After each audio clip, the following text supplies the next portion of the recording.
Omar Mateen, the lone gunman in the deadliest shooting in American history, was an abusive and homophobic menace who was investigated by the FBI and pledged allegiance to ISIS right before his massacre, authorities and relatives said. Authorities said Mateen, 29, declared his devotion to ISIS in a 911 call shortly before killing at least 50 people at the Pulse Gay nightclub in Orlando, Florida, Sunday morning. In his final call, he also mentioned the Tsarnaev brothers, who executed the Boston Marathon bombing in 2013. The individual believed to be responsible for the terror attack at the Orlando Club Pulse early Sunday morning has been identified as Omar Mateen, age 29, an American citizen born in New York. He died of an exchange of gunfire with police officers early this morning. The FBI first became aware of Mateen in 2013 when he made inflammatory comments to coworkers alleging possible terrorist ties.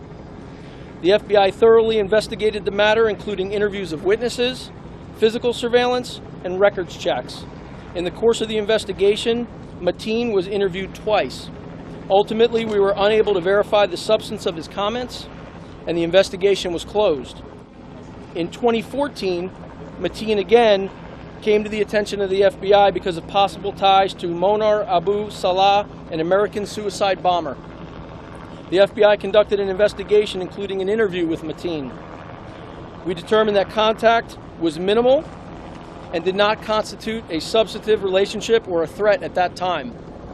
It has been reported that Mateen made calls to 911 this morning in which he stated his allegiance to the leader of the Islamic State. We are looking into any and all connections, both domestic and international.